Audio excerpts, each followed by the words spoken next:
ನಮಸ್ಕಾರ ಸ್ನೇಹಿತರೆ, ತಾಯಿಯ ಯೂಟ್ಯೂಬ್ ಚಾನಲ್ಗೆ ತಮ್ಮೆಲ್ಲರಿಗೂ ಆತ್ಮೀಯ ಸ್ವಾಗತ. ಸ್ನೇಹಿತರೆ, ಈ ದಿನದ ವಿಡಿಯೋದಲ್ಲಿ ಮಳೆಗಾಲದಲ್ಲಿ ಬರ್ತಕ್ಕಂತಹ ಗುಡುಗು, ಸಿಡಿಲು, ಮಿಂಚು ಏನಿದೆ, ಆ ಗುಡುಗು, ಸಿಡಿಲು, ಮಿಂಚಿನ ಆಧಾರವಾಗಿ ಗಮನಿಸಿದರೆ ಒಂದು ವರ್ಷ ಗುಡುಗು ಮಿಂಚು ಇರುತ್ತೆ, ಇನ್ನೊಂದು ವರ್ಷ ಇರೋದಿಲ್ಲ.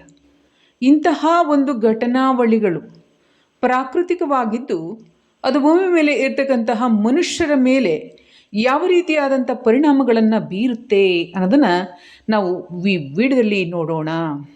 ಆಕಾಶ ಮತ್ತು ಭೂಮಿಗೆ ಇರ್ತಕ್ಕಂತಹ ಅನ್ಯೋನ್ಯ ಆಚರಣೆಗಳ ಸಂಬಂಧ ಏನು ಎಂಬುದನ್ನು ನಾವು ಈ ವಿಡಿಯೋದಲ್ಲಿ ತಿಳಿಯೋಣ.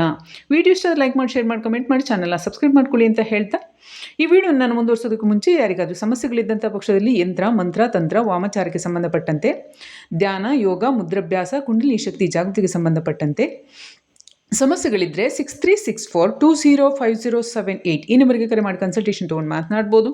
ಅನುಕೂಲಕ್ಕಾಗಿ ಮತ್ತು ಸಮಸ್ಯೆಗಳ ನಿವಾರಣೆಗೆ ಯಂತ್ರ ರಚನೆಗಳನ್ನು ಕೂಡ ಮಾಡಿಸ್ಬೋದು. ಹಾಗೆಯೇ ಜಾತಕ ಪರಿಶೀಲನೆ, ಹಸ್ತ ಪರಿಶೀಲನೆ ಕೂಡ ಮಾಡಿಸ್ಬೋದು. ಅಂಗಸಾಮುದ್ರಿಕ ಮತ್ತು ಇನ್ನಿತರ ಶಾಸ್ತ್ರಗಳಿಗೆ ಸಂಬಂಧಪಟ್ಟಂತೆ, ವಾಸ್ತುಶಾಸ್ತ್ರ ಈ ರೀತಿಯಾಗಿ ಸಂಬಂಧಪಟ್ಟಂತೆ ಇದೇ ನಂಬರ್ಗೆ ಕರೆ ಮಾಡಿ ನೀವು ಮಾತನಾಡ್ಬೋದು. ನಿಮ್ಮ ಸಮಸ್ಯೆಗಳಿಗೆ ಸಂಬಂಧಪಟ್ಟಂತೆ ಪರಿಹಾರಗಳನ್ನು ಪಡೆಯಬಹುದು. ಈಗ ವಿಡಿಯೋದಲ್ಲಿ ಮುಂದುವರಿಯೋಣ. ಅದರ ಜೊತೆಗೆ ನೆಗೆಟಿವಿಟಿ ರಿಮೂವಲ್ ಧೂಪದ ಪೌಡರ್ ಇದೆ 2 ರೀತಿಯಾಗಿ, ಹಾಗೆ ಲಕ್ಷ್ಮೀ ಕೃಪಾ ಪ್ರಾಪ್ತಿ ಧೂಪದ ಪೌಡರ್ ಇದೆ, ಹಾಗೆಯೇ ಆಯಿಲ್ ಕೂಡ 2 ಇದೆ. ನೆಗೆಟಿವಿಟಿ ಇದ್ದಂಥ ಪಕ್ಷದಲ್ಲಿ ದೇಹಕ್ಕೆ ಹಚ್ಚೋದು, ತಲೆಗೆ ಹಚ್ಚೋದು. ಈ ಆಯಿಲ್ಗೂ ಪೌಡರ್ಗೂ ಕೂಡ ಆರ್ಡರ್ ಮಾಡ್ಬೋದು. ಹುಳುಕಲ್ ನೋವಿಗೆ ಸಂಬಂಧಪಟ್ಟಂಥ ಔಷಧಿ ಲಭ್ಯ ಇದೆ. ಹೊಟ್ಟೆಗೆ ಮದ್ದು ಹಾಕಿದರೆ ಆ ಮದ್ದಿನ ಸಮಸ್ಯೆಗೆ ನಿವಾರಣೆ ಇದೆ.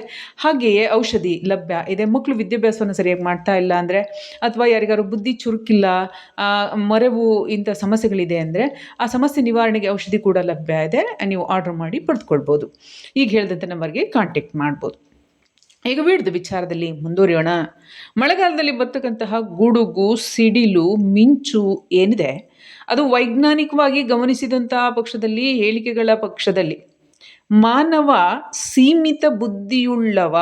ಏಕೆಂದರೆ ಈ ಕಲಿಯುಗದಲ್ಲಿ ಮಾತ್ರ ಜೀವಬ್ರಹ್ಮ ಆದಾಗ್ಯೂ ಕೂಡ ಆತ್ಮದ ಶಕ್ತಿ, ಆತ್ಮದ ಆವರಣ, ಜೀವಾತ್ಮದಲ್ಲಿ ಕಲುಷಿತತೆ, ಆ ಕಾರಣದಿಂದ ದೇಹದಲ್ಲಿ ತತ್ವಗಳ ಪ್ರಾಬಲ್ಯತೆ ಕಡಿಮೆ ಇದ್ದು ಬುದ್ಧಿಹೀನತೆ ಮನುಷ್ಯನಿಗಿದೆ.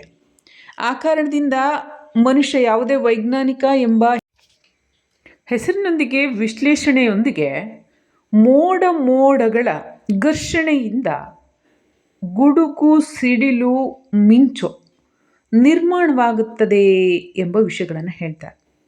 ಆದರೆ ಸತ್ಯ ಸಂಗತಿ ಅದಲ್ಲ. ಬದಲಿಗೆ ದೈವಶಕ್ತಿಗಳು ಮತ್ತು ದುಷ್ಟಶಕ್ತಿಗಳ ಮಧ್ಯೆ ಕಾಳಗ ಎಂಬುದು ನಿರ್ಮಾಣವಾದರೆ, ಅದನ್ನು ನೀವು ಗಮನಿಸಿ. ಮಳೆಗಾಲ ಆಗಿರ್ಬೋದು, ಬೇಸಿಗೆ ಕಾಲ ಆಗಿರ್ಬೋದು, ಚಳಿಗಾಲ ಆಗಿರ್ಬೋದು, ಯಾವುದೋ ಸಂದರ್ಭದಲ್ಲಿ ಗಗನದಲ್ಲಿ ಬೋರ್ಗರೆಯುವಂತಹ ಸಿಡಿಲು, ಮಿಂಚು, ಆ ಸಂದರ್ಭದಲ್ಲಿ ನಾವು ನೋಡ್ತೇವೆ ಅಕಾಲಿಕ ಮಳೆ. ಇದು ಒಳ್ಳೆಯ ಸಂಕೇತವಲ್ಲ ಎಂಬುದನ್ನು ಹಿರಿಯರು ಹೇಳ್ತಾರೆ.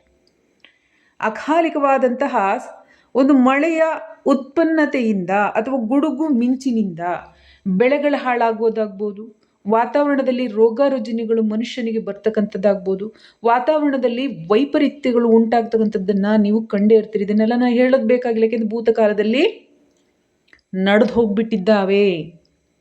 ಇದರ ಅರ್ಥ ಏನು? ದೈವಶಕ್ತಿಗಳ ಮಧ್ಯೆ, ದುಷ್ಟಶಕ್ತಿಗಳ ಮಧ್ಯೆ ಯುದ್ಧ ಎಂಬತಕ್ಕಂಥ ಘರ್ಷಣೆಯಾದಾಗ ಗುಡುಗು, ಮಿಂಚುಗಳು, ಸಿಡಿಲುಗಳನ್ನು ನಾವು ಆಕಾಶದಲ್ಲಿ ನೋಡ್ತೇವೆ. ಅದರ ಗರ್ಜನೆ ಎಷ್ಟರ ಮಟ್ಟಿಗೆ ಇರುತ್ತೆ, ಅಷ್ಟರ ಮಟ್ಟಿಗಿನ ಪ್ರಭಾವ ಭೂಮಿ ಮೇಲೆ ಇರ್ತಕ್ಕಂಥ ಮನುಷ್ಯರ ಮೇಲೂ ಆಗುತ್ತೆ. ಅದು ಹೇಗೆ ಪತ್ತೆ ಮಾಡೋದು ಹೇಗೆ ಅನ್ನೋದಾದರೆ, ಆ ವರ್ಷದ ನವಗ್ರಹಗಳಲ್ಲಿ ಭೂಮಿ ಮೇಲೆ ಅಧಿಪತ್ಯವನ್ನು ನಡೆಸ್ತಕ್ಕಂತಹ ಗ್ರಹಗಳು ಯಾರು ರಾಜನಾಗಿದ್ದಾರೆ, ಯಾರು ಸೇನಾಧಿಪತಿವಾಗಿದ್ದಾರೆ, ಯಾರು ಗುರುಸ್ಥಾನದಲ್ಲಿದ್ದಾರೆ ಎಂಬುದನ್ನು ನಾವು ಮುಖ್ಯವಾಗಿ ನೋಡಬೇಕು. ಆ ಸಂದರ್ಭದಲ್ಲಿ ದೈವಿಕ ಶಕ್ತಿಗೂ ದುಷ್ಟಶಕ್ತಿಗೂ ನಡೀತಕ್ಕಂತಹ ಯುದ್ಧ, ಈ ಭೂಮಿ ಮೇಲೆ ಇರ್ತಕ್ಕಂತಹ ಗ್ರಹಗಳ ಚಲನೆ, ಇದ್ರ ಮೇಲೆ ಹೇಗೆ ಮನುಷ್ಯರನ್ನು ಪ್ರೊಟೆಕ್ಟ್ ಮಾಡ್ತಾರೆ, ಅಥವಾ ಮನುಷ್ಯರ ಮಧ್ಯೆ, ದೇಶಗಳ ಮಧ್ಯೆ ಆಗಿರಬಹುದು, ಹೀಗೆ ಯುದ್ಧಾಚರಣೆಗಳು ನಡೀತಾವೆ ಅಥವಾ ಗದ್ದಲ ಗಲಾಟೆಗಳು ನಡೀತಾವೆ, ದೇಶದೊಳಗೆ ಕ್ರಾಂತಿಗಳು ನಡೀತಾವೆ, ದೇಶದೊಳಗೇನೆ ಗಲಾಟೆ ಘರ್ಷಣೆಗಳು ನಡೀತಾವೆ, ಬೆಂಕಿಗಳಿಂದ ಅನಾಹುತ, ನೀರಿನಿಂದ ಅನಾಹುತ, ಗಾಳಿಯಿಂದ, ಚಂಡಮಾರುತದಿಂದ, ಸುನಾಮಿಗಳಿಂದ ಅನಾಹುತ.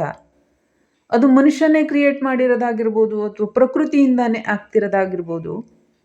ಎಲ್ಲವೂ ಕೂಡ ಆಕಾಶದಲ್ಲಿ ದೈವಿಕ ಶಕ್ತಿ ದುಷ್ಟಶಕ್ತಿಗಳ ಯುದ್ಧಗಳ ಕಾರಣದಿಂದ ಮತ್ತು ಅಲ್ಲಿ ನಡೀತಕ್ಕಂಥ ಘರ್ಷಣೆ ಪರಿಣಾಮಗಳು ಈ ಭೂಮಿ ಮೇಲೂ ಕಂಡುಬರುತ್ತೆ. ಅದು ಮನುಷ್ಯನಲ್ಲಿ ಎರಡು ರೀತಿಯ ಗುಣವನ್ನು ನಾವು ಕಾಣ್ತೇವೆ. ಸಕಾರಾತ್ಮಕ, ನಕಾರಾತ್ಮಕ ಗುಣವುಳ್ಳ ಜನರು. ಹಾಗೆ ಭೂಮಿ ಮೇಲೆ ದೈವಶಕ್ತಿ ಮತ್ತು ದುಷ್ಟಶಕ್ತಿಯನ್ನು ನಾವು ಕಾಣ್ತೇವೆ. ಹಾಗೆಯೇ ಆತ್ಮಗಳಲ್ಲೂ ಸಕಾರಾತ್ಮಕ ಮತ್ತು ನಕಾರಾತ್ಮಕ ಆತ್ಮಗಳನ್ನು ನಾವು ನೋಡ್ತೇವೆ. ಆ ಮೇಲಿನ ಲೋಕಗಳಲ್ಲಿ ದೈವಶಕ್ತಿ ಮತ್ತು ದುಷ್ಟಶಕ್ತಿಯೊಂದಿಗೆ ಹೇಗೆ ಯುದ್ಧ ಕಾರ್ಯಗಳು ನಡೀತಾವೋ, ಅಲ್ಲಿನ ಕಲಹಗಳು ಹೇಗಿರ್ತಾವೋ ಅಥವಾ ಅನುಕೂಲ ಹೇಗಿರುತ್ತೋ ಅದರಂತೆ ಭೂಮಿಯ ಮೇಲೂ ಪರಿಣಾಮವಾಗಿ ದುಷ್ಟಶಕ್ತಿಗಳ ಪ್ರಭಾವ ಹೆಚ್ಚಾದಾಗ ಯುದ್ಧಗಳು ನಡೆಯುತ್ತವೆ. ಅದೇ ದೈವಶಕ್ತಿಗಳ ಪ್ರಬಲ ಹೆಚ್ಚಾಗಿದ್ದಾಗ ಶಾಂತಿ, ಸಕಾರಾತ್ಮಕತೆ ಮನುಷ್ಯನಿಗೆ ಎಲ್ಲೆಲ್ಲೂ ಲಭ್ಯವಾಗುತ್ತೆ. ನೀವು ಭೂತಕಾಲದಲ್ಲಿ ನಡೆದಂತಹ ಘಟನೆಗಳನ್ನು ತೆಗೆದುಕೊಳ್ಳಿ. ಯಾವ ಯಾವ ವರ್ಷದಲ್ಲಿ ಯಾವ ದೇಶದಲ್ಲಿ ಗುಡುಗು, ಸಿಡಿಲು, ಮಿಂಚುಗಳ ಮಳೆ ಉತ್ಪನ್ನವಾಗಿದೆ, ಮಳೆ ಬಂದಿಲ್ಲ, ಗುಡುಗು ಮಿಂಚು ಆಗೋಗಿದೆ. ಅದರನುಸಾರವಾಗಿ ಯಾವ ರೀತಿಯಾಗಿ ಮಳೆ ಬೆಳೆಗಳಾಗಿದ್ದಾವೆ, ಮನುಷ್ಯನ ಬುದ್ಧಿಯಲ್ಲಿ ಹೇಗೆ ಪರಿವರ್ತನೆ ಆಗಿದೆ, ಅನುಕೂಲ ಅನಾನುಕೂಲಗಳನ್ನು ನೀವು ನೋಡಿದ್ರೆ ಈ ಭೂಲೋಕ ಮತ್ತು ಸೂಕ್ಷ್ಮಲೋಕ ಹೇಗೆ ಒಂದಕ್ಕೊಂದು ಜೊತೆಯಾಗಿ ಸಾಗುತ್ತಿವೆ ಎಂಬುದು ನಮಗೆ ತಿಳಿಯುತ್ತದೆ. ಆ ಕಾರಣದಿಂದ ಯಾವುದೇ ವರ್ಷದಲ್ಲಿ ಮಳೆಗಾಲ, ಚಳಿಗಾಲ ಮತ್ತು ಬೇಸಿಗೆ ಕಾಲಗಳೆಂಬುದೇನಿದೆ ಅದು ಭೂಮಿಯ ಮೇಲಿನ ಇರ್ತಕ್ಕಂಥ ಜೀವರಾಶಿಗಳು. ಅದು ಮನುಷ್ಯ ಆಗಿರ್ಬೋದು, ಪ್ರಾಣಿ, ಪಕ್ಷಿ, ಜೀವ, ಜಂತು, ಮರ, ಗಿಡ, ನಾವು ಏನು ಲಿವಿಂಗ್ ಥಿಂಗ್ಸ್ ಅಂತ ನಾವು ಕರಿತೇವೆ. ಕಲ್ಲುಗಳು ಹೌದು, ಅವು ಕೂಡ ಬೆಳೀತಾವೆ, ಅವು ಲಿವಿಂಗ್ ಥಿಂಗ್ಸೇ. ಅವು ನಿಧಾನಗತಿಯಲ್ಲಿ, ಅದಕ್ಕೆ ನಾವು ದೇವರ ಮೂರ್ತಿಗಳನ್ನು ಮಾಡ್ತೇವೆ. ಏಕೆಂದರೆ ದೀರ್ಘಕಾಲ ಬಾಳಲಿ, ದೇವಸ್ಥಾನವನ್ನು ಕಲ್ಲು ಕಂಬಗಳಿಂದ ನಿರ್ಮಾಣ ಮಾಡ್ತೇವೆ, ದೀರ್ಘಕಾಲ ಬಾಳಲಿ ಎಂಬ ಕಾರಣಕ್ಕೆ. ಹಾಗಾಗಿ ಯಾವ ಲಿವಿಂಗ್ ಥಿಂಗ್ಸ್ ಇರ್ತಾವೆ ಅವಕ್ಕೂ ಅನುಕೂಲ ಇರುತ್ತೆ. ಅಲ್ಲಿ ವಾತಾವರಣ, ಮೇಲಿನ ಸೂಕ್ಷ್ಮಲೋಕದ ವಾತಾವರಣ ಚೆನ್ನಾಗಿದ್ರೆ. ಅಲ್ಲಿ ವಾತಾವರಣ ಚೆನ್ನಾಗಿಲ್ಲ ಅಂದರೆ ಅದು ಮನುಷ್ಯನ ಮೇಲೆ ಪ್ರಭಾವ. ಯಾಕೆಂದ್ರೆ ದೈವಶಕ್ತಿಗಳು ಪ್ರೊಟೆಕ್ಟ್ ಮಾಡ್ತಾರೆ ಒಳ್ಳೆ ಮನುಷ್ಯನ, ಒಳ್ಳೆ ಜನನ. ಆಗ ಅವರಿಗೂ ಬಾಧೆ ಆಗ್ತಾಯಿದ್ರೆ ಇಲ್ಲೂ ಬಾಧೆಗಳಾಗ, ದುಷ್ಟಶಕ್ತಿಗಳ ಅಬ್ಬರನೇ ಹೆಚ್ಚಾಗ್ಬಿಡುತ್ತೆ. ಆಗ ಬಾಧೆಗಳಿರ್ತಾವೆ ಜನಕ್ಕೆ, ಮನುಷ್ಯನಿಗೆ ವಿಶೇಷವಾಗಿ, ಪ್ರಾಣಿ ಪಕ್ಷಿಗಳಿಗೂ ಆಗುತ್ತೆ ಪರಿಸರ. ಹೀಗೆ ನಾವು ಒಂದಕ್ಕೊಂದು ಸೂಕ್ಷ್ಮಲೋಕ ಮತ್ತು ಭೂಲೋಕ ಕನೆಕ್ಟಿವಿಟಿ ಇರ್ತಕ್ಕಂಥದ್ದನ್ನು ನಾವು ಕಾಣ್ಬೋದು. ಹಾಗೆ ಪ್ರಕೃತಿಯನ್ನು ನೀವು ಗಮನಿಸಿದರೆ ಮನುಷ್ಯರ ಜೀವನ ಕೂಡ ಆಗಿರುತ್ತೆ. ಕೆಲ ಹಳ್ಳಿಯ ಜನರನ್ನಾಗಿರ್ಬೋದು, ಸಾಮಾನ್ಯ ಜನರನ್ನಾಗಿ ನೀವು ಗಮನಿಸಿದರೆ ಮೋಡ ವಾತಾವರಣ ಬಂದರೆ ಇವತ್ತು ಮಳೆ ಬರುತ್ತೆ, ಮಳೆ ಬರಲ್ಲ ಹೇಳ್ತಾರೆ. ಸೆಕೆ ವಾತಾವರಣ ಇದ್ದರೆ ಇವತ್ತು ಮಳೆ ಬರುತ್ತೆ, ಮಳೆ ಬರಲ್ಲ ಹೇಳ್ತಾರೆ. ಹಾಗೆ ಬಿಸಿಲಿನ ಚಲನೆಯನ್ನು ನೋಡಿ ಪರಿಸರ ಮತ್ತು ಪ್ರಕೃತಿಯ ಸಂಕೇತಗಳನ್ನು ತಿಳಿತಾರೆ.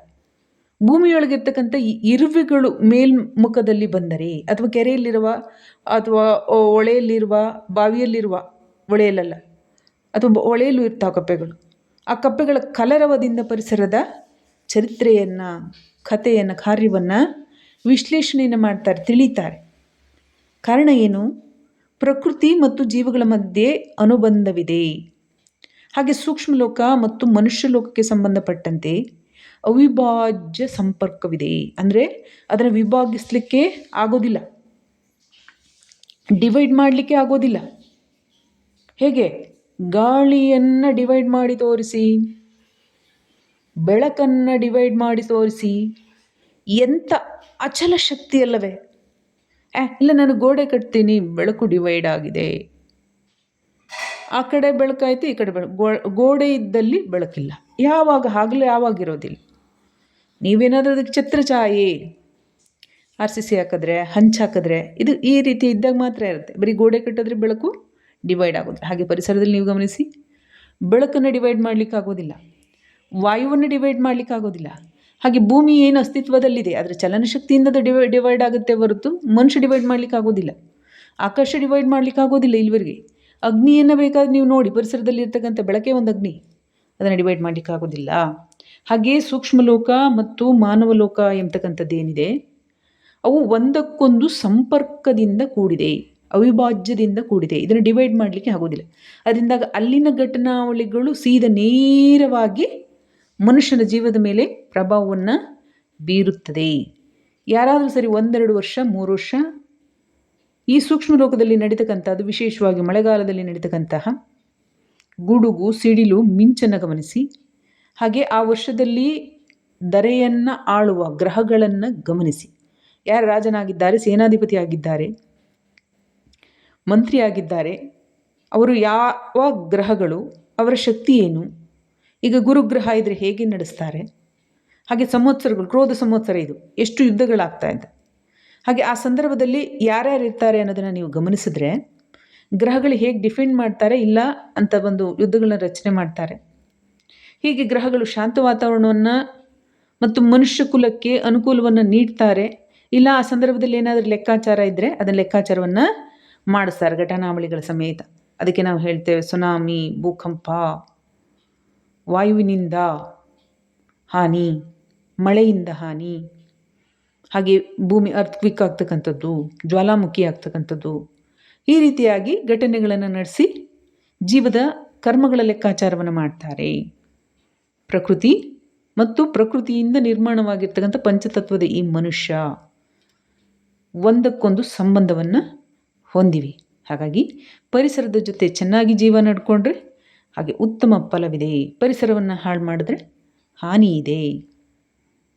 ಪ್ರಕೃತಿ ಮತ್ತು ಆಕಾಶ ತತ್ವ ಘಟನಾವಳಿಗಳನ್ನು ಹೋಲಿಕೆ ಮಾಡಿ ನೋಡಿ ಜೀವವ ಮತ್ತು ಜೀವನವನ್ನು ಉತ್ತಮಗೊಳಿಸಲು ಪ್ರಯತ್ನ ಮಾಡಿ ಅಂತ ಹೇಳ್ತೀವಿ. ವಿಡಿಯೋ ನಾನು ಮುಗಿಸ್ತಾ ಇದ್ದೀನಿ. ಮುಂದಿನ ವಿಡಿಯೋದಲ್ಲಿ ಭೇಟಿ.